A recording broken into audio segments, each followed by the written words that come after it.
Okay, we are live tonight on the Mentionables, the top 5 mischaracterized apologetic arguments. You won't want to miss this one. Let's roll that intro.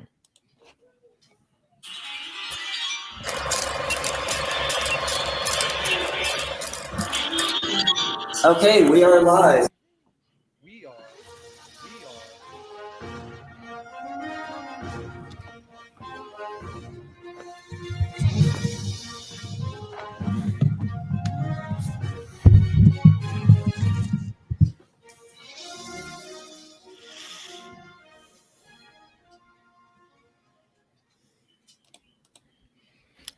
All right, so tonight I'm still Caleb Johnston. With me, down here below, is the one and only Joel Furchess. And over here this direction, Clinton Wilcox. Masterfully done, Cal. Of course, as always. So tonight, we're going to be looking at mischaracterized apologetic arguments or bad arguments. Are they bad from the Christian side? Are they bad from the atheist side? Maybe a little bit of both. We'll see. We'll let you be the judge. So that's what we're going to be getting into tonight. If you have anything that you would like to add to this conversation, bad arguments you've heard or mischaracterizations, please drop it in the chat. We would love to have some listener interaction tonight. So this is your announcement bright and early that if you want to get in on this conversation, please let us know. Bad arguments you've heard or drop questions in as we go. We love interacting with people. So, but before we get to that, I think we're supposed to have something else tonight as well, an old segment that we've done once in a while, right? Mm-hmm. Yeah. Yeah, and it's very fitting that we are doing it tonight because DC Talk's Jesus Freak album is turning 25 tonight or today. Oh. So yeah, 25. Yeah, the song Jesus Freak was the song that actually showed me that there's actual such things as Christian rock, and not just that there are Christian bands that are rock bands, but that actually make really good albums and music. Jesus Freak is still not just one of the greatest Christian rock albums of all time. It's one of the greatest grunge / alternative rock albums ever recorded. And so, yeah, oddly enough, I was actually out skateboarding with some friends, and one of them pulls out a boombox and blasts Jesus Freak. And I'm like, dude, what is this? Like, who is this? What band is this? And that started my my love for all things Christian rock. So. I was remember that on that the same too. album as Take Me to Your Leader? No, that's a different band. Yeah, I totally didn't know that when I asked the question. Okay, well, I'm just making sure. Yeah, I mean, and actually, the '90s were the heyday for the Newsboys. They've kind of lost a lot of what made them, Yeah. Didn't the DC Talk guy migrate over to Newsboys at some point? Sort of. He wasn't in DC Talk any longer, but yeah, their current lead singer was one of the singers for DC Talk. Both bands were better before that. Wait, what? Both bands were better before that. Before when he started singing for them, right? Yeah. Okay, no, because I was going to say Jesus Freak was at the heyday of DC Talk. Oh no, yeah, it was good. It was my introduction as well. Yeah, Kevin Mac Smith had a brief stint as the lead singer for Audio Adrenaline too. Did not know that. Yeah, but they wanted to go in a more worshipful direction, and that's not the direction Kevin Max wanted to go in. So he ended up leaving after their first tour and first album. Well, we're going to get into some worship tonight, so. Yeah, sorry, I don't have a lot of people to talk music with, so I have to get it all out at our recordings here. So we appreciate your music trivia knowledge. Yeah, we're going to have to give you an entire segment for that. That would be cool because that was back in 1999 when I first heard that. So Jesus Freak came out in 1995. And so I was, 4 years late to the Jesus Freak party. But since then, I've pretty much gained an encyclopedic knowledge of Christian rock. So But yeah, again, even when I post about music on Facebook, I rarely ever get anyone who comment. I'll get people who comment if I post on politics or abortion, but rarely anyone will post when I try to, spark up conversations about music. So, Well, You here's post your on politics? opportunity. right. Yeah, in case someone has been living under a rock for for a while. Has anything important been happening in politics lately? Nothing. No? Okay. Mm. All right. Yeah. I rely on Facebook for all of my news, politics-wise. So I get a very fair and balanced Right. perspective. Yeah. Yeah, they'll fact check your posts with their own handpicked left-leaning fact checkers. All right. Well, with that, to drag us back on topic. Love song, worship song. Is it a love song? Is it a worship song? Who said you got to sing that jingle? It's a little guy I know who it was me. Oh, it was you? Oh, okay. I can sing. Hold, I'm a double threat. Yeah, there you go. impressive. Yeah, because I could tell the speaker was obviously you. I just wasn't sure if that was you singing or if you got someone else to. Nope. I can act. Did you play I the can guitar sing. too? Or? No. Oh, okay. Yeah, I use an app on my phone to pull all of these what do you call them? Duty-free audio clips for all of my sound effects and so forth. It's technically a ringtone app, and a phone alert app, but it's got enough sound effects on there that I pretty much am able to find anything for everything. And I know that they're free, that they're not under copyright because all of the copyright material gets removed from that app right away when people post it. So it's a good location to go. But yeah, I just typed in love song and looked at a notification instead of a ringtone, because a ringtone would be about 3 minutes long. A notification is going to be about 3 seconds long. And I got that little guitar riff. And that's a little behind the scenes for you. Now let's get into lyrics. All right. Everybody ready? Okay, First lyric. Well, I was so scared and so in love then, and so lost in all of you that I had seen.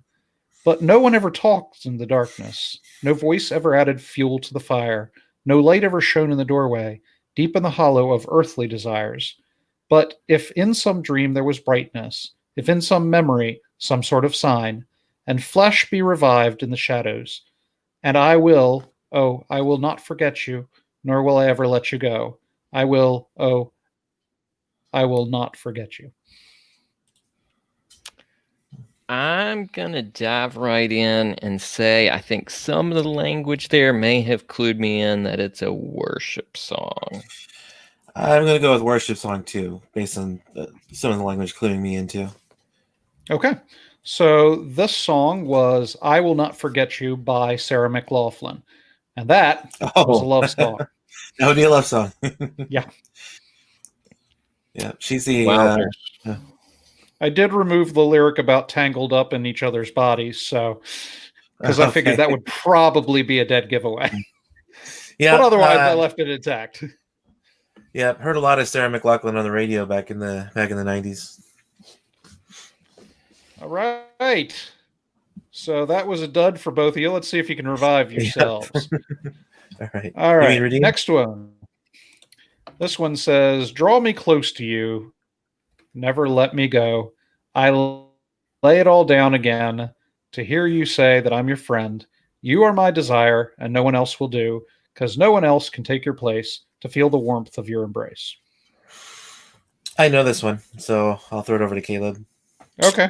All right. I am going to go worship song here again. That is indeed a worship song. It's Draw Me Close by Kelly Carpenter. There you go. All right. Well, yeah, it's sort of a dead giveaway when Clinton knows the song. It's a high probability it's going to be a worship song. So, Yeah. Well, possibly, but I know a lot of non-worship songs too. oh, all right. So, Yeah, you have to. Although, I mean, you do have to kind of choose in my genre, though. If you pick something by, Britney Spears or something, I'm probably not going to know it unless it was a huge single. But if you choose something by Poison or or Warrant or something, I'll get it. So. Have I done a Britney Spears before? I'll probably have to look into that. Her songs are pretty.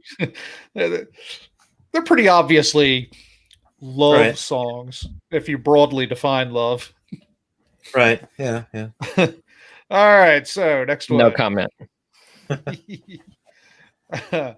This one says, "Your love is extravagant. Your friendship, it is intimate.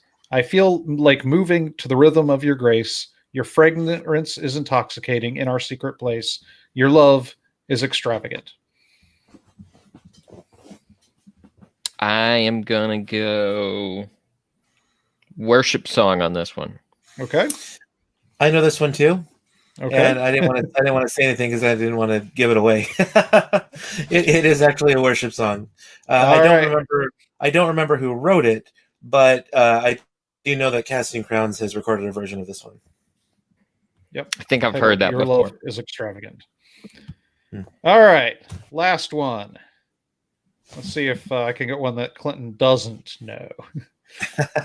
Yeah, worship songs might be a little difficult to get one that I don't know, because I mean, I don't really want to say that either, because there are a lot of songwriters, and so even though I have to keep up on worship music, being a worship band leader, there's still quite a bit of stuff that I don't know. So if you go a little more, what do they call it, sort of unknown. There's a word for it. Obscure. If you go to some more obscure, if I go with what you don't know, then I might get what you don't know. Right. Exactly. Yeah, I know that sounds like makes a lot of sense. But yeah, we should do a metal segment, whether it's Christian or secular, or Christian or satanic. Well, there you go. There you go. Okay, so last one. This one says, "I see the love deep in your eyes. You let the love grow in my mind. In the morning sun, I see your face. I can feel your love and your embrace. I felt your love right from the start. It has to last from falling apart. In the morning sun, I see your face. I can feel the love of your embrace. Long way to love. Long way to love." I will dive right in and go love song on this one. Yeah, this doesn't sound familiar. So I'm going to go with love song. Okay, that song was "Long Way to Love" by Brittany Fox, and it is indeed a love song. Okay. Yeah, see, I've never heard of Brittany Fox. So, you both got one wrong, and you both got one right, and I don't know. The other two Clinton knew, so... Right, yeah. Technically, we're tied. One of these days, we'll get some audience participation. There's one person out there somewhere who's probably kept track of all of these and actually knows the correct scoring. Could be. Yeah, Caleb had mentioned, that you're watching the videos from Mike Winger, and some of the stuff that Mike's been talking about, will probably help to increase viewership on the live, because I know we get people listening after the fact, but it might help increase viewership for the live recordings also. So, see how it works out. Hey, yeah, we're going to do that. I'll get to do my annual Christmas love song worship song. Do we do it? Yeah, you have a Christmas version of that? Yes, there is a Christmas version. In the past, I've done the Hallelujah chorus, and I've done All I Want for Christmas Is You. I might have been there on that one, actually. Yeah, I think you were. Yeah, I don't remember if I was, but yeah. Or one thing we could do, which might be a little trickier, is Advent song or Christmas song. Well, there you go. Yeah. Could try to do a Hanukkah song or a Christmas song. Yeah. Bare Naked Ladies did a did a Hanukkah song. All right. So the topic today is mischaracterized or apologetics argument. Now, when I say a mischaracterized apologetics argument, it means that there is a standard argument that apologists will make. And then when atheists come back and say, well, apologists say XYZ, they broadly mischaracterize the argument. They state it in a way that it was not intended. And, well, I mean, it's the definition of a straw man. So let's go with number one. Number one, I'll play the atheist. Christians say that whatever exists has a cause. And then they say that, the universe exists and God is the cause. Well, if anything that exists has a cause, then God has to have a cause, right? Right? Well, what created God? Bam, mic drop. That was a little bit of extra snarky atheist there. Yeah, that was friendly atheist level of snark. With There you less go. explicitives. Right? Yeah. Hey, it's a kids' show. I had to tone that's it true. down. Yeah, Fair enough. Sorry, All when right. I was acting, I was typecast as a mafia character, and that's Oh, the character that comes out every time I have to be snarky. okay. All right, Mafia Joel. Yeah. I'm I gonna could make get you used an to offer that. you can't refuse. No, I was more like the snarky Italian stereotype. Wow. Speaking of stereotypes, this argument is always going to stereotype like this. I don't know how many times I've heard this, probably dozens. Even one of the videos we did not that long ago had the same kind of mischaracterization from people who should know better, and yet they still mischaracterized it like this. Of course, the argument this mischaracterization is based on is the Kalam cosmological argument. Yeah, I actually I walked in near the end of a talk that Blake Giento was giving. He had come out to do a talk for Ratio Christi when I was visiting in South Carolina, and let me turn that ringer off there. And he had just given a presentation on the Kalam, so I raised my hand because he asked if anyone had any questions, and I said, "Yeah, if God made everything, who made God?" And yeah. He turns out he recognized me, so he knew that I was joking. So Yeah, so the idea of who made God is one, it's a common question, but it's when they ask that question, it's typically based off of this premise that, everything has a cause. Okay, if everything has a cause. And it's this idea of a first cause. There has to be something necessary. It's fairly obvious that and this is typically the idea that the universe is eternal. Well, then the universe is the necessary foundation for causation. But the Kalam argument kind of points out that it's not really possible for physical matter and energy to exist eternally in the past because there's some sort of entropic principle that causes a change over time. And that change can't exist eternally into the past. And this is something that's been recognized to the point where some of the early proponents of the steady state, I guess, is the idea that the universe has existed forever, have theorized that there's an injection of new energy into the universe over time that allows it to continue to last, even with the entropic principle. But more than that, it's just kind of logically impossible to have something exist eternally into the past, for reasons I won't get into now. So the actual argument is that everything that begins to exist has a cause. So now, if you go with a steady state theory that the universe exists eternally into the past, then obviously it didn't begin to exist, and therefore the Kalam argument doesn't have a lot of purchase. So the Kalam argument requires us to argue that there was a point at which the universe was not, and then it came into existence.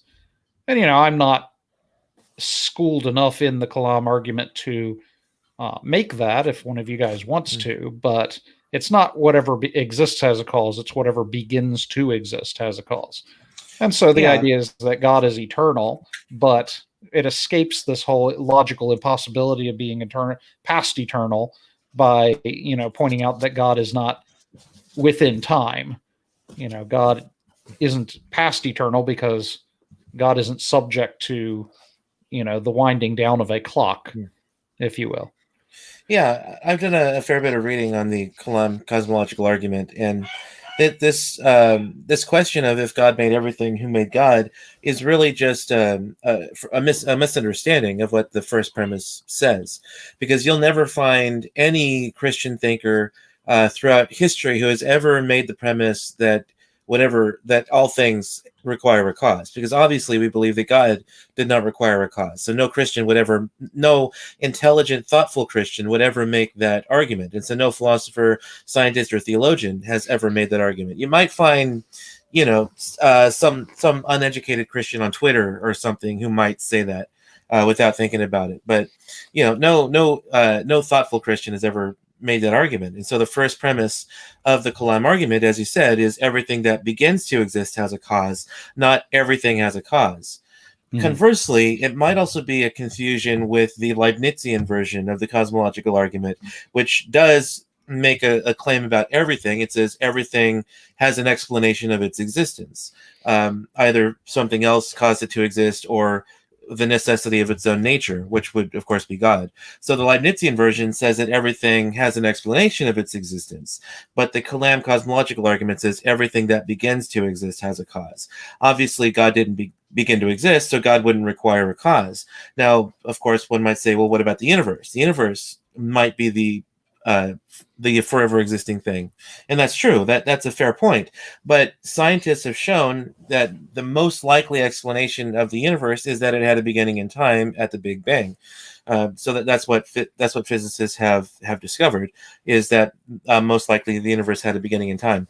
So we know just scientifically the universe did not have a beginning. And so if the universe didn't have a beginning, it requires something outside of itself to explain why the universe is here.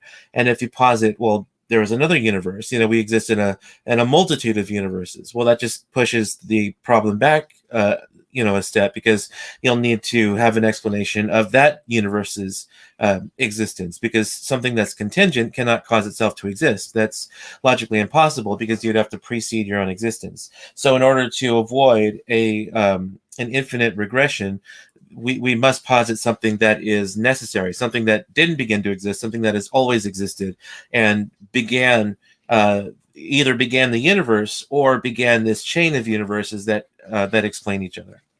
All right, just to so as not to have anything you said be mischaracterized, when he talked about the Leibnizian argument that everything has an explanation for its existence, that's not the same as saying everything begins to exist. That explanation might be, as Leibniz said, the necessity of its own existence. Right. In other words, the thing can be explained, not that there's an explanation for how it got here. That's not what Leibniz was saying. Right, exactly. And so the idea is that well, God good exists necessarily, and you might make the argument that the universe exists necessarily, except for the fact that, the universe had a point at which it did not exist and came into existence based on what we know of current cosmology. And you're free to argue against that using cosmology. I'm not a cosmologist. I can't give enough to support that argument, but it's generally agreed that there was a Big Bang, at which point matter and energy as we know it came into existence. And what happened before that is something of a question mark. So, well, it's actually even not so much of a question mark, because to add on to what you said just a little bit, The Big Bang Theory proposits that not only did mass and energy come into existence at that point, but time. So even saying before the Big Bang is kind of a pointless question, because time as we know it in this reality began to exist then, if you will. So to even say before is almost absurd language. So I think because of that, it's one reason people mischaracterize this a lot of times. They don't understand necessarily kind of what the current scientific theory shows about the Big Bang, that this was the start of time, space, and matter. To even say that there was a location or that there was a time kind of takes away from what the Big Bang as we kind of know it at this point actually was. I will say this to add one other thing as well. Another way I think this is often categorized as an argument coming from Christians is, well, why is there something instead of nothing? Mm. That's also a bad argument, because while the question gets to this, it can get you to the kalam. It's often just used as a question and a gotcha, I think. So the common use I've heard of that, while it's an important question, it's not an argument in itself. All right. Yep. So ultimately, if you're an atheist and you want to argue against the cosmological argument, certainly do, but at least characterize it correctly. It is not everything everything that exists has a cause, but rather everything that began to exist has an explanation or a cause. Yeah, otherwise Christian philosophers might make fun of you. Because I'm thinking back, because William Lane Craig did a video of 10 responses to the Kalam argument so bad he couldn't have made them up. And Ed Fazer wrote an article called "So You Think You Understand the Kalam Cosmological Argument," in which he addresses he doesn't think the Kalam argument works, but he does say that if you're going to critique an argument, you need to understand it. And if you think "Who Made God" is a good response to the Kalam cosmological argument, you clearly don't understand it. So yeah. All right. He's no fan of the Kalam argument either. So, but yeah. Okay, so next one. Again, I'm assuming my atheist persona. You Christians say that we can't be good without God. Well, it just so happens I'm a nice guy. Why do I need God to be good? I don't. Bam. Bada bing, bada bang, bada boom. Yeah, that's pretty much the only character I could play. Right. Yeah, I mean, this one is a commonly misunderstood argument also. And, I would imagine there are probably some Christians who do say you need God to be good. Again, they're not very well read in philosophy or theology, but those would be the Christians who haven't really thought very deeply about their faith. When a philosopher makes this kind of argument, he doesn't say that you must be a Christian in order to be good, because obviously Christians can do some very bad things, and atheists can do some very good things. So it's not the case that you need God to be good. I mean, I'm a pro-life speaker and writer, and a lot of my colleagues are atheists and agnostics and pagans.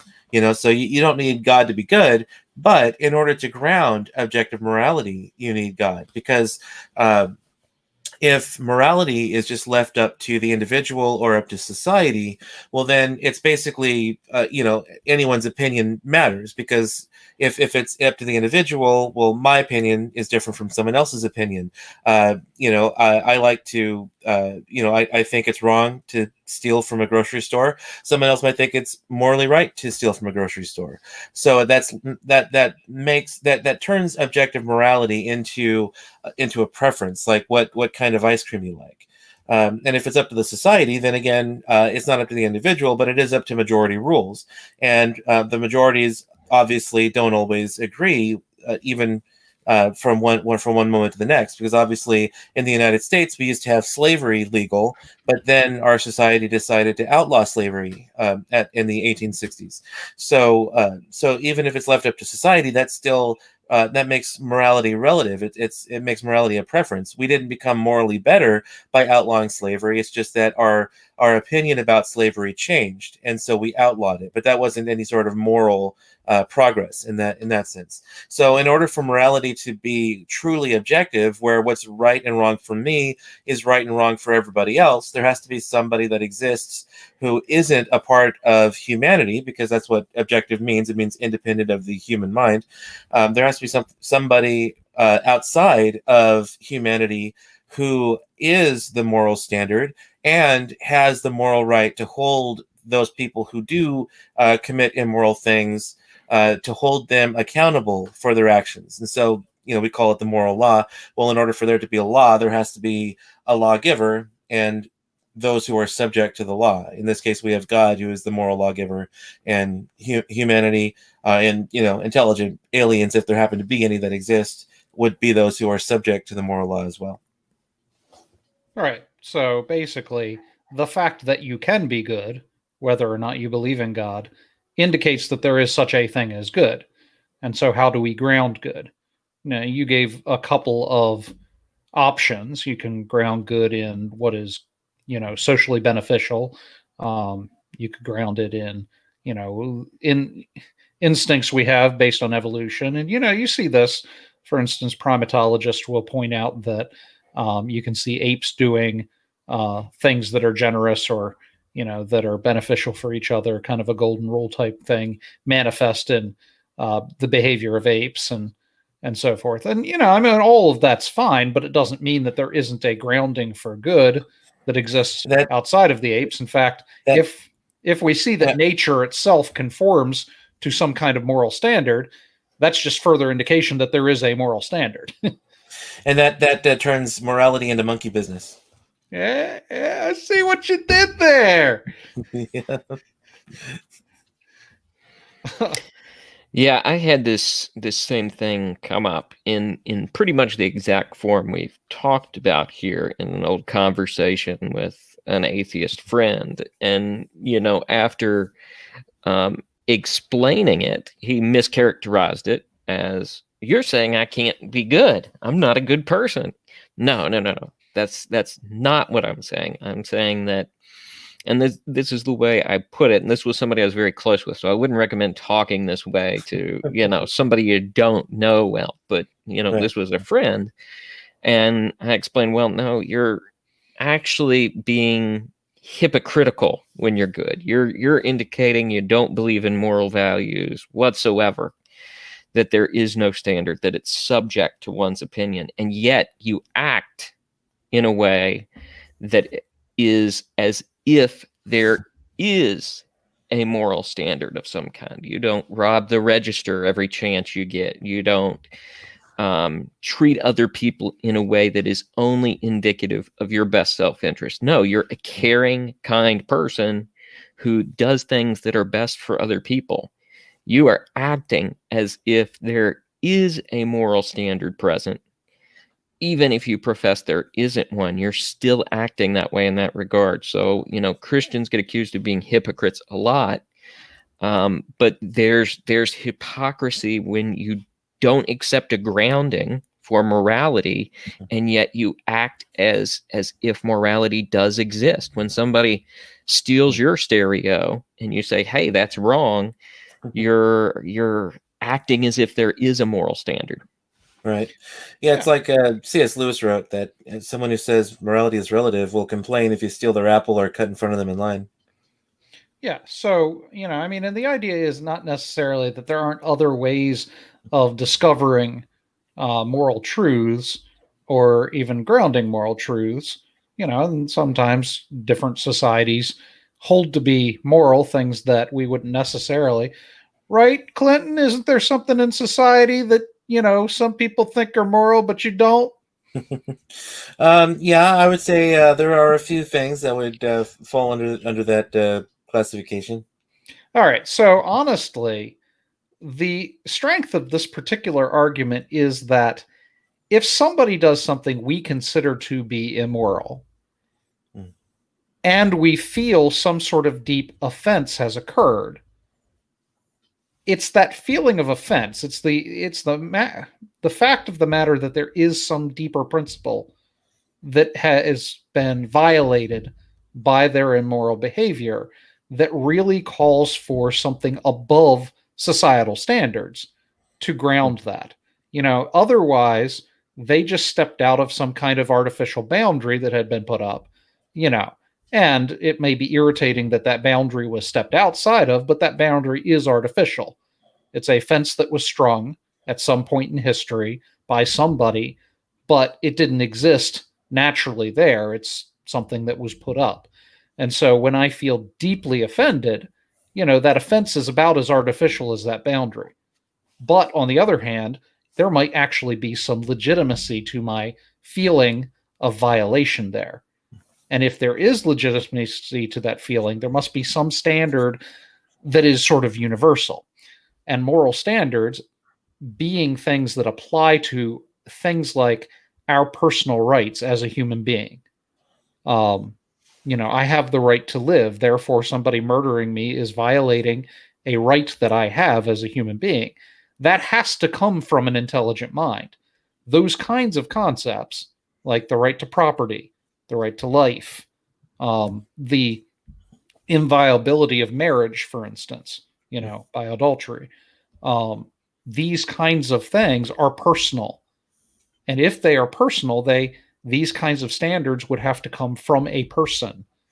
And so this is the argument. Now you can take it or leave it. As an atheist, you're perfectly you're perfectly in your rights to argue against it, but at least characterize the argument correctly. We are saying that yes, you can be good whether or not you believe in God, but your believing in God does not take away this idea that there is a universal standard by which we derive moral truths, even if we discover those moral truths through something other than religion. Yeah, I sometimes explain it like this: that you can find a hammer on the ground and be able to hammer a nail with it without being able to account for where that hammer came from. It's the same thing with morality. Atheism can't ground objective morality, but an atheist can certainly recognize right from wrong and do the right thing and avoid wrong things. They can do that without the ability to account for where morality comes from. All right, I'll go you one further.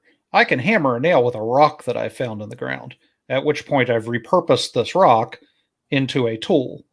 For the period of time that I, a human being, am holding that rock and using it towards some purpose, then that rock is a tool for all intents and purposes, and not just an object. However, the fact that I am trying to accomplish something with that rock, the fact that I, a human being, have valued this rock and placed an identity upon it that it didn't have while it was just lying in the field before I picked it up, it's that sense of purpose. It's that idea that now that a person, a higher power with intelligence, has taken an object and then given it a purpose.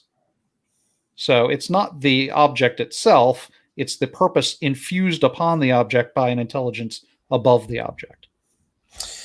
Yeah, I mean, this might just be a difference in metaphysical views here, because I would say that, you're using the rock as a hammer, but the rock doesn't have the purpose of the rock is not to hammer nails with. It's it's to decorate the ground or whatever purpose a rock would have. So you're sort of using it as a hammer, but it's not really a tool in that sense, because it doesn't have the its final cause is not to hammer nails, although you can hammer nails with it. But that might just be a metaphysical disagreement there. No, well, I disagree, because I think that it is intelligence that gives things purpose. And it is a higher intelligence that values that thing, that gives it purpose. That's true, that an intelligence gives things purpose, but a thing is made for a purpose. So an intelligent person can use, like I can use a book to hammer a nail. But the purpose of a book is not to hammer nails. The purpose of the book is to relay the information contained in the words within the book. So I'm merely using it as a hammer. It's not actually a hammer just because I'm hammering a nail with it. Okay, so tell me what the difference is between me taking wood and then grinding it down into a handle shape, and then taking metal and molting it into a mold, into a head shape, combining the wood and the head, and then using it for the purpose of hammering, versus picking up an object and using it for that purpose. The only difference is the amount of work that's been placed into the object post discovery of the object. Well, the difference is why the thing was made. Like I said, you can hammer a nail with a book, but the book wasn't made to hammer nails. It was made to relay the information in the words within. So when you construct a hammer is made to hammer nails. A rock you find on the ground wasn't made to hammer nails. You can use it to hammer nails, but that's not its ultimate purpose. It's all about why.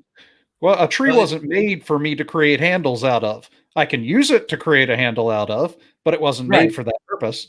Right. No, I agree with that. The purpose of a tree is not to create hammers, but you can create hammers from it. So I'm not sure whether you're just adding an extra step to get to the same end. Well, yeah, that's what I was saying. It might just be like a difference in metaphysical views there. I don't know if it's, necessarily if it affects the, outcome of the of your idea at all. It was just, Probably then. I may have been misunderstanding what your analogy was saying also.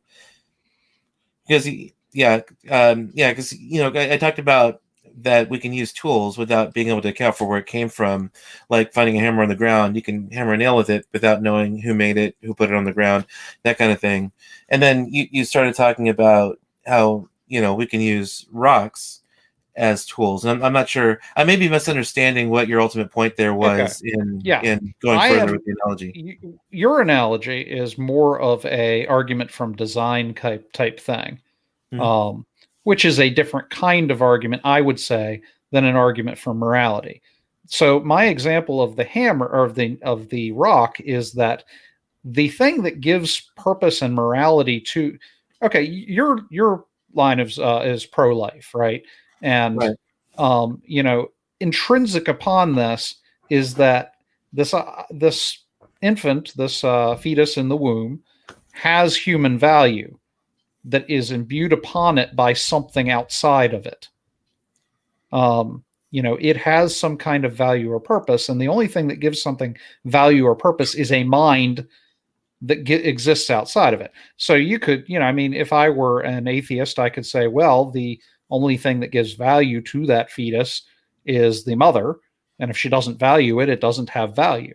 But your argument would be that there is something higher than the mother that gives humans worth and value. We were created in God's image, right? And so I'm saying that I can infuse value upon that rock because of the end towards which I am using that rock. Okay, so so the hammer is designed, but the hammer is being designed is completely irrelevant to the argument. It doesn't. I would the whole design aspect is really academic. It doesn't have any sort of relevance to the argument. I'm just saying you can use something without being able to account for where it came from. I could have used. You can. If it's some alien culture who finds a hammer on the ground, they might think, this might make a good pickaxe, and they go and try to do some mining with that hammer, when really a pickaxe would be better for it, because a pickaxe is made for that purpose. The alien who wouldn't know what a hammer is could still use it for the purpose of pickaxing, because it has that sharp edge there. The claw. So whether or not, or the claw, so whether or not they're using it for its actual designed or intended purpose isn't really relevant to my explanation about morality. It's just that you can find it there and use it for whatever purpose without having to actually account for where it came from. All right. Well, at any rate. And that's all I was saying. All right. Fair enough. Well, that was a fun detour. No, again, my point is that It is a mind that infuses value upon a thing. Oh And yeah, it is a mind that directs a thing toward a purpose. yeah, and so let And me so- let me touch on that too, because that was something I wanted to comment on also. Is that I don't know, were you speaking as Mr. Atheist, or were you speaking as Joel Furchess when you were going further with that analogy? I was speaking as Joel Furchess because, again, So because it kind of sounds like then you hold to divine command theory. I don't know enough about divine command theory, but let me give you a different Okay. illustration. Well, let me just say what I was going to say about that, and then if you have a different illustration that goes differently, we can do that too. Sure. Because I was just going to say that morality is objective. It's not just that God bestows value on something, therefore it has value. There are different kinds of value. So when we talk about human beings, humans value trees, but we don't value acorns like we value a full-blown oak. The adult oak provides shade. We can cut it down to make paper or make furniture or make tools like hammers. So we value trees insofar as they provide some utilitarian use for us. That's because their value doesn't come from within themselves. It comes from outside itself. It has an instrumental value. Human beings are intrinsically valuable. And yeah, I would say it's because we're made in God's image. But we're intrinsically valuable, which means that if a fetus is a human being, we ought to respect its inherent value, just like you would respect an adult. Someone who doesn't respect an adult is still obligated to treat them in certain ways because they have an intrinsic value. And so we can't just treat human beings any way we want to based on how we value them. If you hate somebody, that doesn't justify you going out and murdering them, because we still have to respect the fact that they have intrinsic value, even if we don't value them instrumentally. And so that's how I kind of respond to that particular case there. All right. Well, let me try this illustration. If I go out in public with my child and my child misbehaves in public, I have a moral duty to correct my child, both for their instructions, so, in the future they can behave better in public, and because I have an obligation towards the society around me to make sure that the behavior of my child, which at this point is an extension of myself morally, because they don't yet have the knowledge, the moral knowledge and instinct to behave themselves properly in public. So I would be remiss in my moral duties if I did not correct my child, both for the child's sake and for the sake of the society around me. Mm-hmm. All right. If, on the other hand, I go out and I see another person's child misbehaving, it would be a moral violation for me to come over and correct that child, because I do not have that kind of relationship with the child, and therefore I don't have the privilege of being able to direct that child or correct that child. It would be immoral of me to do so. That is the province of that child's parent, whether or not they're exercising their, province, their duty to correct their child. That's their problem, not mine. So, all right, can we at least agree on that? Yeah, I think you don't have the authority over someone else's child to correct them if they're misbehaving. Correct. Well, it depends on how sufficient, how advanced the other person's child behavior was. If it was endangering other people, then you would have a moral obligation to engage. Sure. Yeah.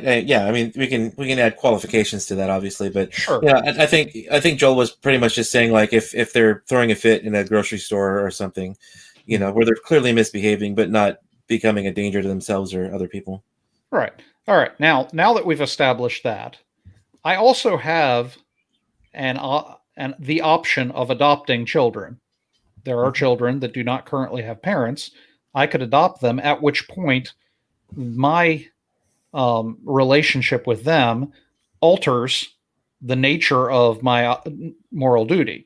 Prior to adopting them, if they were out in the street misbehaving, I wouldn't have the moral privilege of going over and correcting them. After adopting, I now have the relationship with them of a parent to a child. And it is that sense of relationship that instills upon me a different moral relationship to this person that I didn't have before. And I'm saying all of this to say this. it is God's relationship to humanity that imbues upon humanity certain moral values and a relationship. And therefore, I'm saying again, it is a person. It is the person of God that controls the reality and nature of morality. You know, morality would not have been what it is without a person that has a relationship with humanity. Yeah, uh I'm not completely sold on that because because morality isn't even necessarily up to God's opinion. Like God could not just declare rape to be moral and then it would be moral. Christian philosophers usually ground morality in God's character, so that while yes, what God commands is binding on Christians, God commands us to pray. He commands us to read our Bible, to teach our faith to our kids, those kinds of things. So those commands by God are binding on us. But God would never command someone to rape someone else or to murder someone else. And probably shouldn't use the example of murder because that's a more nuanced discussion that needs to have, because God has commanded others to kill. So that's a bit more nuanced. But he wouldn't command anyone to rape or torture. In fact, we have examples in Scripture too, where God actually said that child sacrifice never even entered in God's mind to command. So morality ultimately is grounded in God's character. And so when God created us, because He created everything, but there's something unique about us that bestows a certain kind of value in us, and that's the fact that we're made in God's image. God created the world and put mankind here to tend the world, and so we can't just treat the world, or we can't just treat animals any way that we want to treat them, but they clearly don't have the same kind of value that we have. And I don't think that's because of any sort of proclamation God ever made. I think it's just the fact that we were made in God's image is what makes humans uniquely valuable over animals and the environment. Okay, so I think you're misunderstanding my argument. At no point in my argument did I say it was willed upon the child or the adult, the parent, that they should do one thing or another. I said it's in the nature of the relationship. It's inherent to the relationship. It isn't a choice that the child makes or that the parent makes. It's an obligation that is instilled upon them by the nature of their relationship. In other words, Okay. it's built into the nature. Similar to what you're saying, morality is within the nature of God. I, as a parent, could choose to do something wrong to my child or with my child, and it would be wrong. Okay, so how does this differ from my analogy of using the tool? Because that's I think I'm still not clear on how this differs from that analogy. Well, I mean, it differs because everything again, you said, I agree with. I think, yeah, the nature of our relationship can bestow certain obligations that we have toward others. right. And what I was saying, I use the idea of adoption because we can enter into that relationship, but once the relationship is established, that moral nature is established. And I'm saying that, I, as a human being with a mind, can adopt a particular relationship with a physical object, in which point I've imbued a certain kind of value and purpose on it, that now changes the nature of my relationship with that object. And again, I use the idea of a rock versus a hammer, but I would ultimately say that there's not a lot of difference between a rock and a hammer beyond the amount of work that I put into the hammer. Well, no, but I'm using both of, yeah. Yeah, I mean, you're also not obligated to treat a hammer in a certain way, though, because hammers are not moral agents. You are obligated to treat children and other human beings in certain ways. So, you're not doing anything wrong by using a rock as a hammer, even though that's not its ultimate purpose. So, yeah, I don't know. I'm still kind of confused. I'm not sure what. Well, I think you're touching somewhat on this relational aspect that Joel's talking about as well, Clinton, because if people are embodied with the same characteristic of God from being made in His image, then we have a relational interaction with each other in that sense as well that we wouldn't be able to have with another species.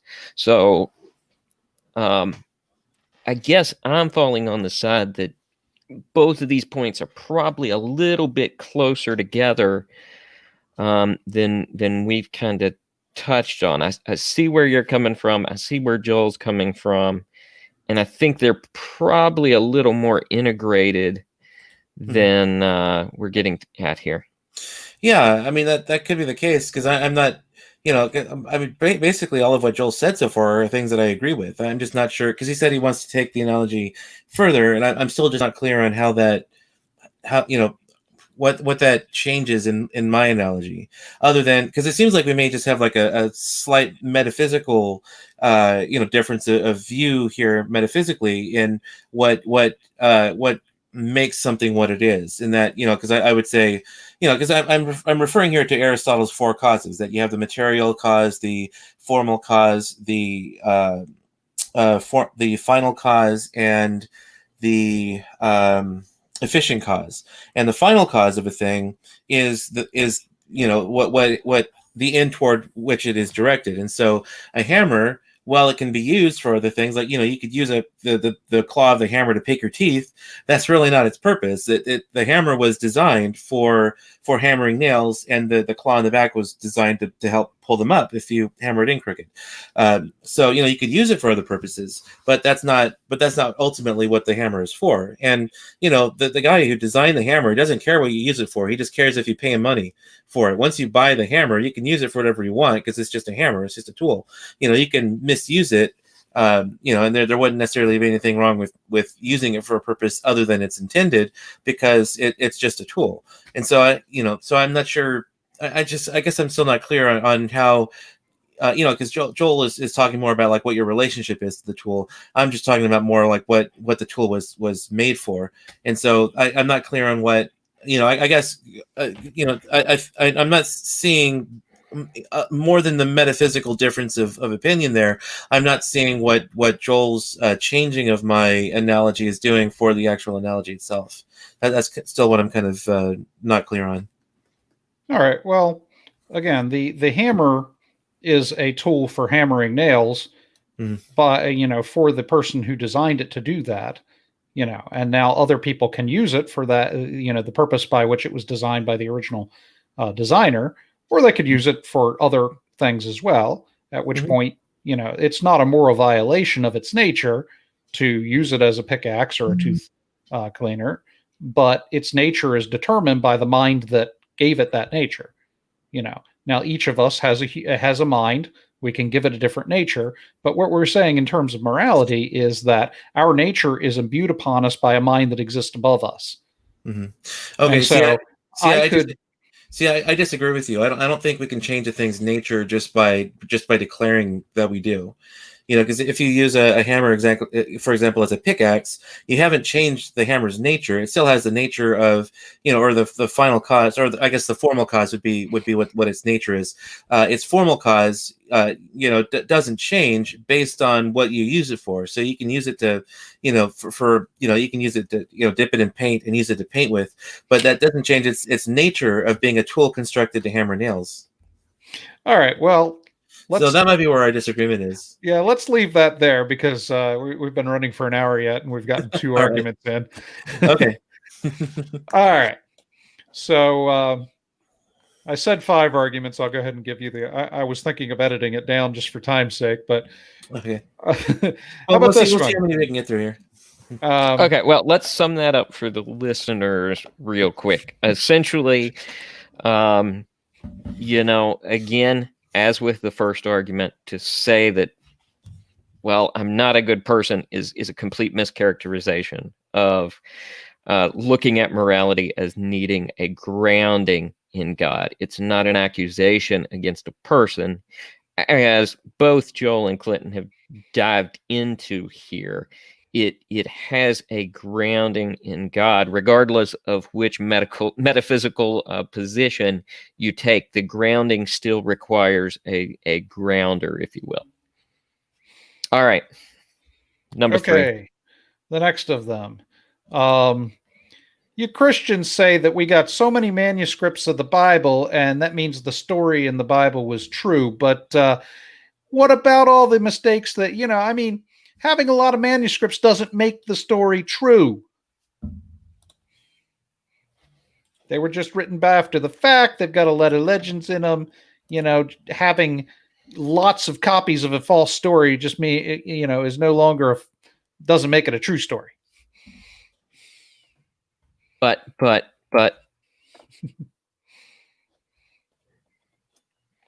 all right. I'll dive in and Yeah, I was going to wait for you because I did the last one first. So I was going to let you jump in here, Caleb. Okay, so again, we're dealing with another misrepresentation of things here. So the argument, and yes, I'll say this: I've heard people who have used the amount of manuscripts as a argument for validity of the Bible. Never quite in those terms, though. So we need to break it down and look at what we mean by these things. So, what do we mean by validity? We're looking at the accuracy of how close our current copy relates to whatever the original was. We don't have an original. We have copies. We have a lot of copies. That's what our manuscripts are. Our codexes are collection of copies. So we don't have the original. But by validity, we're trying to find out how close it is to the original. The amount of manuscripts allows us to look at and see what kind of accuracy we're looking back, and gives us an idea of how close our current Bible, the Gospels, for example, how close they are to what was originally written. And one way this is done is by comparing all those copies. If you have, I recently watched a talk by Mike Wallace on exactly this topic. You can say John loves Mary in thousands of different ways. The word order can be changed in more ways than we can count, and that's not counting if you're using different languages with this. It goes out to a massive amount of ways of being able to say that simple statement. And what you have in the copies, the manuscripts we have of, I'll just use the New Testament here for sake of example, because usually when this is talked about, it's in regards to the New Testament, because we have a massive amount of copies compared to any other ancient work. Those copies allow us to see what kind of errors people made. They allow us to see how people wrote these things down differently. And more than 98% of those errors and differences in our manuscripts come down to simple things such as misspellings, mispunctuation, changes in word order, those simple things that don't necessarily change the meaning in any significant way. That's what most of our copies show us. And with that, because if we had two copies and one said John loves Mary and one said John loves Bob, then we have a significant contradiction there. Was it John? Was it Bob? We don't know. But ooh, drama. But if 99% of those copies say Mary loved John, or John loved Mary, or Mary loves John, and has some minor differences in terms of how it's saying something very, very similar, then we're going to be able to ascertain that John really did love Mary, or at least everybody thought she did. Or loves Mary, John did. Yeah, loves Mary, John did. That's if Yoda wrote the manuscript. So the point is, the number of copies does not mean it's true, but the number of copies we have, all these manuscripts, do help us see how accurate the current rendition we have is. And we can break it down even to look at which issues are significant and which ones aren't. And in reality, only a very, very small percentage of any of the discrepancies within our New Testament manuscript make any significant difference. And even those, the passages that are highly contested, don't change a single core Christian doctrine. So what we have is a massive amount of copies, not to mention the massive amount of quotations by early church fathers in the first 200-300 years of the church, where they're quoting these scriptures. We could reconstruct a lot of the Bible from that. But with all these, what it does give us is, okay, we have a lot of people saying the exact same thing in copies that spread all over the ancient world. And they're all saying most of them are saying exactly the same thing. Minor spelling differences, minor punctuation issues. If you read my copy written down, I was homeschooled, so it's going to have all kinds of problems with it. But still, most of these copies are all consistent in terms of what they say. And because of that, if the errors are different in each one, we can better reconstruct what the original said, thanks to the fact that we have a large number of copies. With one copy, we just don't know. With 15 copies, we can pretty accurately reconstruct what the original statement was. It's often compared to the game of telephone, where you whisper it to one person, and by the end of the line, it says something completely different. But if you whisper it to 1,500 people and you have them each write it down, at the end of the day, if you looked at all those statements written down, you're going to be able to get really, really close to exactly what was said originally, because people are going to have different mistakes they make. And because of that, you're going to have a better representation of the original than if it were one copy that had been passed down through history you had to trust or follow. Yeah, so I mean, the number of copies is only one part of a much larger case that's being made. Ultimately, what we're trying to discover is whether or not Jesus rose from the dead. And in order to discover that, we have to find out what people were saying about it at the time. And so we need to get an idea of what the original documents had to say. And having a lot of copies gives us high confidence that what we have is very close to what the original document said. Now, that doesn't jump straight to Jesus rose from the dead. It just gives us a piece that's necessary to make that case.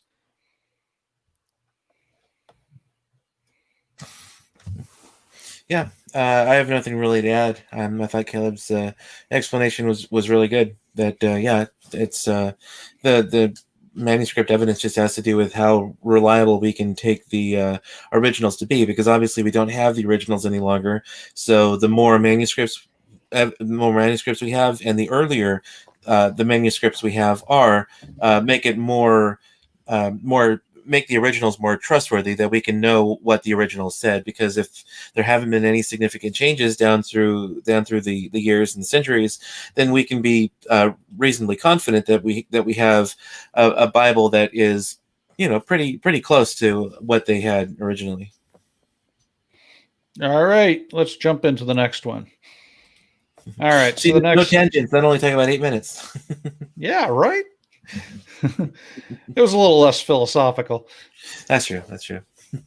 All right, so you Christians try to sell me on the idea that, well, because the disciples chose to be martyred, somehow this means that they sincerely believed, therefore it was true. Well, I'll tell you what, there's lots of jihadists that choose to be martyred all the time because they sincerely believe. Does that make you think that Islam is true? No, people can sincerely believe something and die for it and be wrong about it.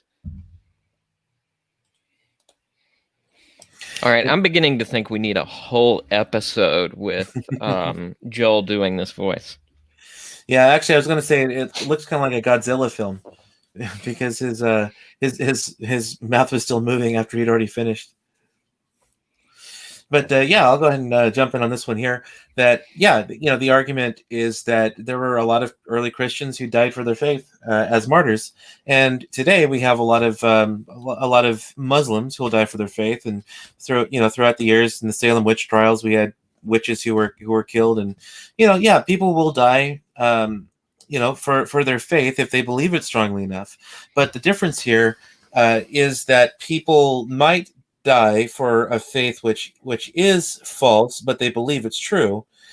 No one will die for something they know to be false. And the early disciples were the ones who actually witnessed Christ's resurrection. In fact, according to Paul, there were over 500 still alive who witnessed Christ's resurrection. And so these people who witnessed Christ's resurrection, when faced with a pretty gruesome death, if they didn't recant their faith, still wouldn't recant and died. And as far as I know, not a single one ever recanted of the original eyewitnesses that we know were martyred.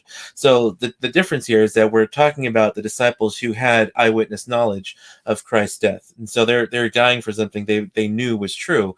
Whereas no one would die if what they actually believed they knew to be false.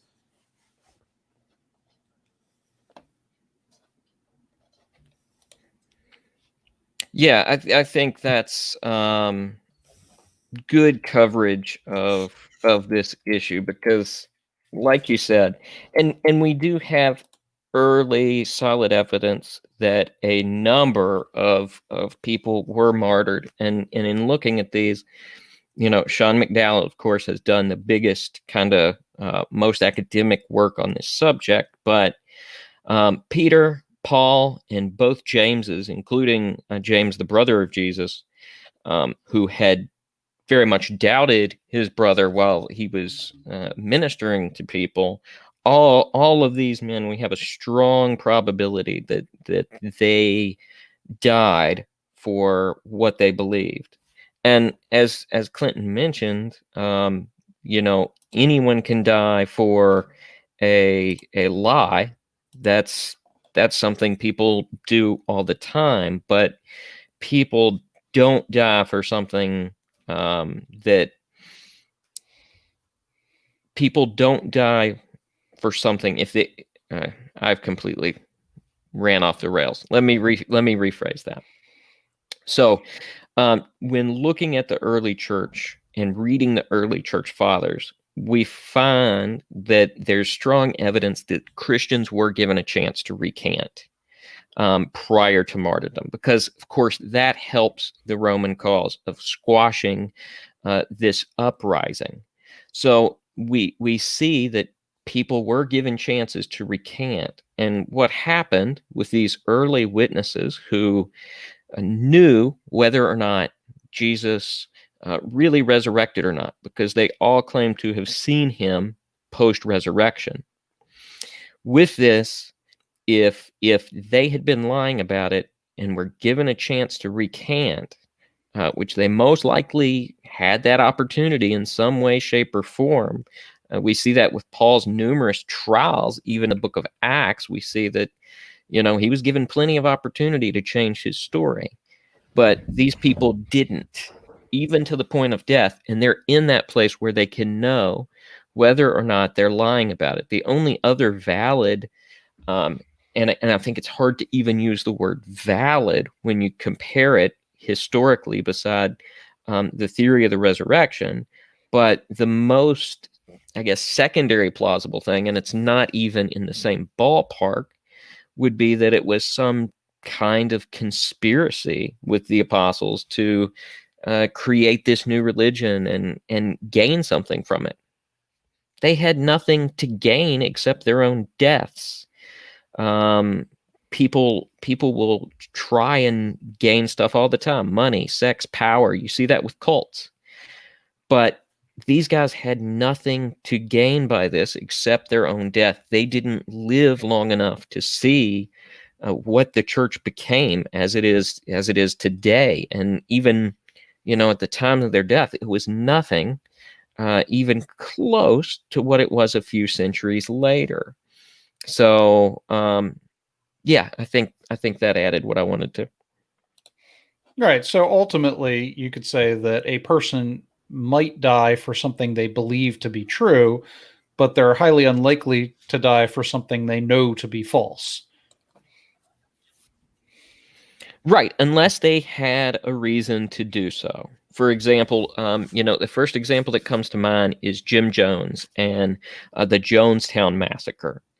None of these people that died for the cult, could know that this was something false they were dying for. They thought, this is the end. We need to all off ourselves at this point. It's the best thing.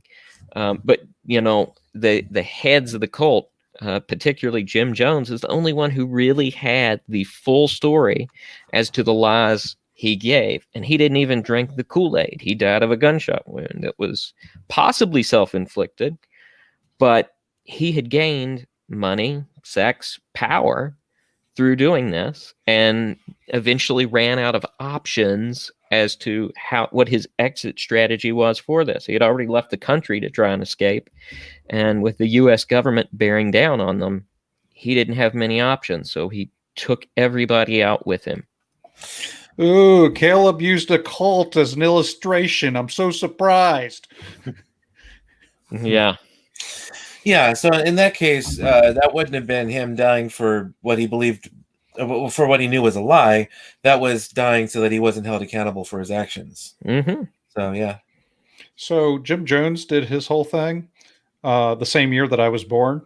So every time I get one of those birthday things, emailed to me or a card, and it says in the year you were born, and like lists all the significant events, every Adolf single Hitler. time the Jonestown Massacre is on that. I was like, great, wonderful fact to have about the year I was born. Yeah, real positive reminder. Yeah, don't you just love being reminded every year? Yep. Yeah, mine's always the Challenger tragedy. So, yeah, for me, apparently Trevor McNevin, lead singer for 1,000 Foot Crutch, was born on my birthday, and very much less exciting, the guy who invented the concept of gerrymandering was born on my birthday too. Awesome. So, yeah. All right, last one. You Christians say that the Bible's true because the Bible says it's true. Circular reasoning much?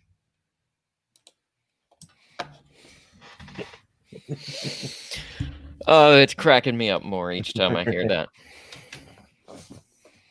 Last time, fellas. All right. Yeah, so so the criticism. Sorry, I've lost my train of thought. There it is. Wait. Okay. So the criticism was, we believe the Bible is true, therefore God exists. No, the Bible's true because it says it's true. Oh, the Bible says, yeah. How do we know the Bible's true? Because the Bible says it's true. Okay, therefore it's true.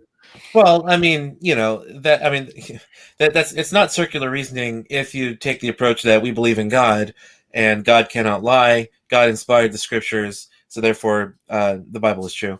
But then of course you have to prove that God exists, and that's a whole different discussion too.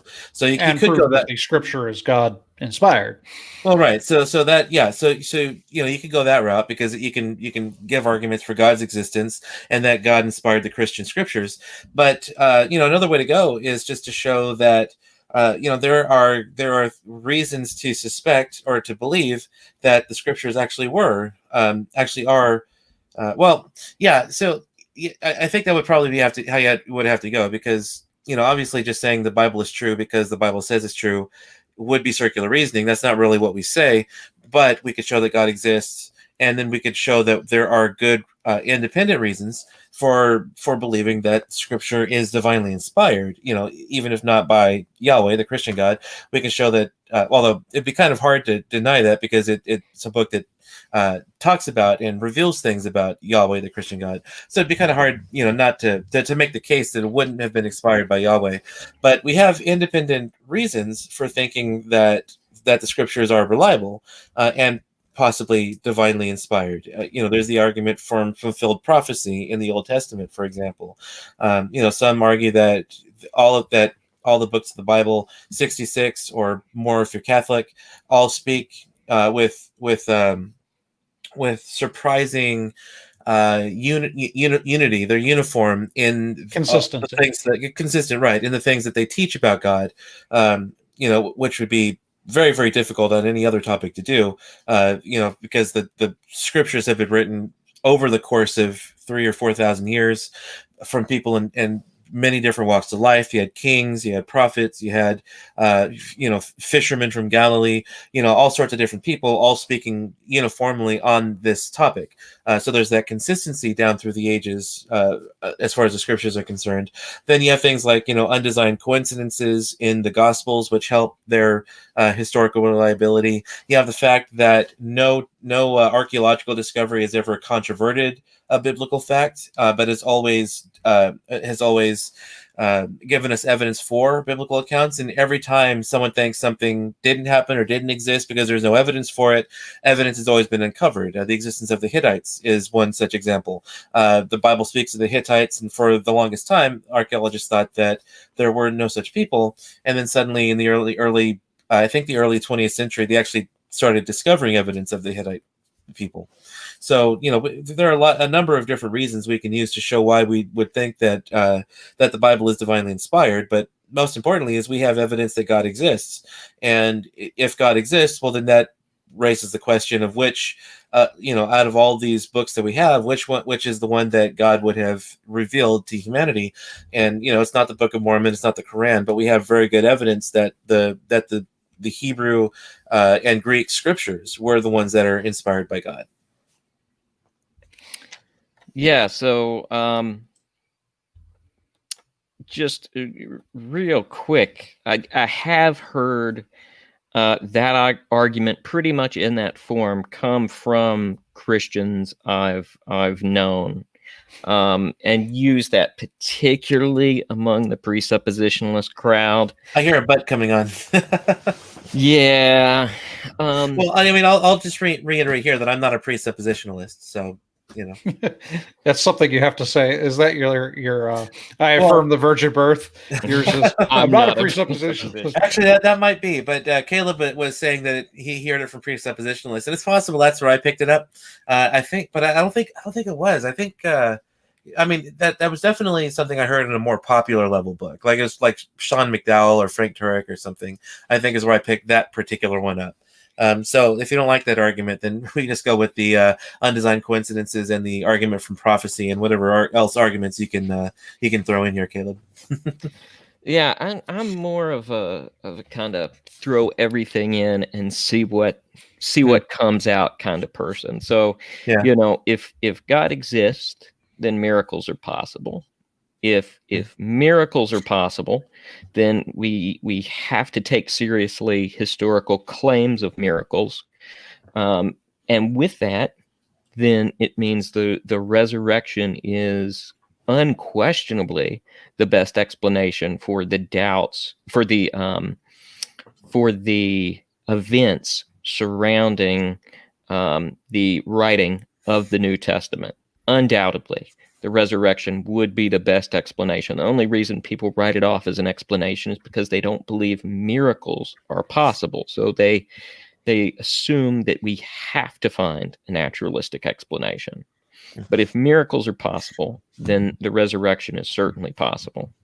And Jesus himself not only affirmed many of the people around him that were destined to write the New Testament, but he also affirmed the law and the prophets. So Jesus himself affirmed the reliability of the Old Testament. So basically, if God exists, then it's certainly possible, as Clinton kind of got to, it's certainly possible that the Bible is true. And I think it's a fair way to assess it and look at it to see if those claims are supported by reality. And I think when other religions make claims that are similar, we also have to consider those. I'm deeply going into a study right now with some missionaries on the Book of Mormon, and I'm giving it the same kind of study that I've given the Bible in the past, to see if it holds up to the scrutiny. As Clinton already mentioned, the Book of Mormon, it doesn't exactly do that. I won't go into all those details tonight, though. Yeah. So, I mean, if the argument was something like me coming up to you and saying, God spoke to me and he said to give me your next paycheck. And you were to ask me, well, what's your evidence? Yeah. Well, thank you. What's your evidence that God spoke to you? And I were to say something like, well, God spoke to me and said that, he spoke to me. God told me to tell you that he spoke to me. That's my evidence. Something like that. Then yeah, I mean that would be a relatively poor argument. But if you're going to make the argument that the Bible is self-verifying, you at least have to take into account that the Bible isn't one monolithic book with one author. The Bible is a collection of many books written by many authors across 1,000 years or so. So there is a little more to it than just a single book that's self-verifying. You're looking at a collection of books. So it's not unlike me publishing a book on some sort of research, let's say child rearing. And, the main premise of the book is that it's better to reward children for good behavior than to simply punish them for bad behavior or something like that. So here we have a premise for the book, and you would say, well, why is that premise true? I could say, well, the book says it's true. That would be a bad argument. But if the book contained multiple different research papers from multiple different authors, each giving their own evidence to verify the other authors, then there'd be a better case for the premise of the book because you've got a number of different authors that are supporting one another with different studies. And that's closer to what you have in the Bible than just a single book by a single author saying, hey, I'm right because I said I'm right. And so, one of the good examples of how this is helpful is the Gospels. So we're really interested in the question of, did Jesus in fact exist and do the things the Bible said he did? It helps that we have 4 books that support one another in this claim. And, being the probably the most important claim the Bible makes, it's helpful to be able to do comparison between the two, see where they verify one another, as you mentioned, the unexpected consistencies. I don't know, undesigned coincidences. There you go. Between the Gospels, that helps to prop up the eyewitness nature of these accounts and so forth. So, you can use the Bible in a self-verifying way if you consider it multiple different books written by multiple different people that can be referenced against one another and used to support each other. Now, that's the evidentialist approach. The approach that I hear more consistently, or more along these lines, is something like, how do we know the Bible's true? Well, Jesus affirmed the Old Testament or affirmed the Bible, and Jesus rose from the dead. So there's a lot of authority in the things that he affirmed. So we can kind of affirm the remainder of the Bible based on the fact that Jesus, rose from the dead and verified his authority, and he himself affirmed the rest of the Bible. That's a fairly convincing argument if you're sold on that fact as a Christian. To other Christians, that's a good argument. I wouldn't say it's a great apologetics argument if you're talking to somebody outside the church, because obviously you would have to first, prove that Jesus rose from the dead, and you would use the Bible as a means of doing that in the ways that we have discussed here, by using evidence from the Bible. And it's helpful that we have multiple testimonies through the Bible that we can interconnect and compare to one another in a scholarly method that allows us to make that argument. Yeah, I would agree. And, if somebody doesn't believe that God exists or that miracles are possible, then even that kind of argument's going to very much fall flat unless they're a major history buff and willing to look into the evidence of the New Testament. Just to throw another recommendation on top of there, a very short book that covers this is Peter Williams' Why Can We Trust the Gospels? It goes into some statistical name analysis of the names used within the canonical Gospels compared to other books that claim to be a gospel. It's fascinating stuff for someone who's interested in that kind of thing. That and undesigned coincidences, as you both already mentioned. So those are 5 mischaracterized apologetics arguments. And it was fun discussing them with you, especially you, Clinton, and something to do with a hammer. I don't know. Yeah. I think we really nailed it with that discussion. I see what you did there. You. Yeah. Sorry to hammer it in like that, but It's going to be difficult to claw my way out of that. Right. Oh boy. But I can handle it. Yep, there you go. Yep. All right. Well, I'm going to give everybody their chance, as usual, to let people know where to find more content, what they need to go subscribe and click notifications to. You're already here on this, watching this. So first, go ahead and do that. And then right after you're done with that, head over and find Clinton at... Oh, is it my turn to go? Yeah. Okay, cool. Yeah, I mean, you can find me on Facebook or Twitter. I've also started an account on MeWe and Parler, which are alternatives to Facebook and Twitter. I'm still on Facebook and Twitter. I'm not leaving those social media sites either. But I do pro-life work, and so I like to promote to as many people as possible that I think could benefit from it. So I've also formed or started an account on MeWe and Parler as well. But I'm also on YouTube. You can find my podcast. Well, you can find my podcast on iTunes or blogtalkradio.com/prolifethinking. But I also have a YouTube account for Pro-Life Thinking, which you can go and subscribe to. And there we do video broadcasts where we then extract the audio and put it on the audio only podcast.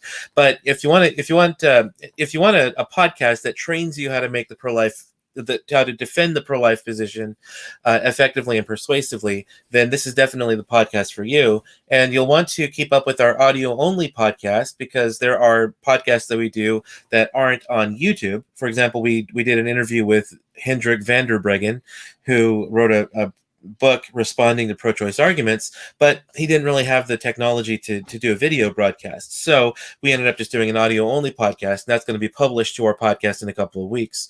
But you also want to keep up with our YouTube page, because while we do cross-post between YouTube and iTunes, I'm also going to start doing content that's unique to the YouTube page as well, where I'm actually going to do shorter videos, 10 or 15 minutes, or perhaps possibly even shorter, where I do even more in-depth training, talking about pro-life arguments and what the criticisms are to it, how to respond to those, what the pro-choice arguments are, how to address those arguments, how to construct a logical argument, things like that. So there'll be content unique to both the audio-only podcast and the YouTube broadcast. So if you want to have a good training to defend the pro-life position effectively and persuasively, you'll definitely want to keep up with both of those.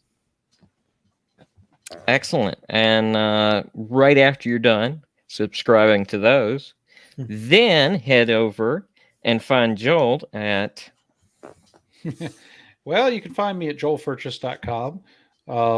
And I would recommend following one of my research feeds on @SideSwitching on our Twitter feed, or go to Facebook and look at Switching Sides, which is I keep a page and also a group by that name where I post my research and things that are related to conversion and deconversion. I recently appeared on a show called Unbelievable, where I discussed my research with somebody else who's doing research on atheist conversion. It was a fun discussion. I enjoyed that. I'd like to speak, however, to our podcast. Oh, go ahead, Clinton. I was just going to say, you're hitting the big time getting invited on Unbelievable. Yeah, that's a privilege I've shared with Nick Peters, and we're going to eventually try to get every single mentionable on Unbelievable at some point. Yeah, that'd be great. Except that, in my line of work, as long as there are people like Scott Klusendorf, Josh Brom, Ryan Anderson, people like that, they're going to be the ones getting the invitations. So, yeah. Yeah, there is a much more qualified deconversion researcher from Biola University, whose name I am forgetting this moment. But yeah, he's been in the game far longer than I have, and I've read his research and papers, and they're pretty good. His model of deconversion focuses on one of the 5 stages that from my model, because my model is more focused on how do we get to the point where they're actively deconverting, and less on the dissecting the period of questioning and doubt that leads to deconversion, and that's what he kind of focuses on his work. So I don't think my work and his work contradict one another; they complement one another, I believe. But I'm sure he'd be jealous finding out that he, a professor at Biola University, who's put most of his academic career into this study and actually done, the study with academic resources available to him as a researcher, Right. was upstaged by a guy who wrote a blog one time. Right. My research goes a little bit further than that blog, but I go with what I got. Anyways, so that's that. I'd like to speak to the Mentionables podcast listeners for a moment here. Those of you who listen to the show exclusively through podcast. It takes a while to edit these video shows over to podcast format, and so I have to apologize for how seldom we're getting podcasts out these days. If you want to keep up with the material that we're putting out, I highly recommend that you subscribe to our YouTube channel. We do live streaming of these shows on our YouTube channel. So if you subscribe and you hit the notification bell, you'll be notified when we go live. And that's usually going to be on a Saturday or Sunday night, sometimes Friday nights, basically on the weekend at night around 9:30 Eastern Standard Time.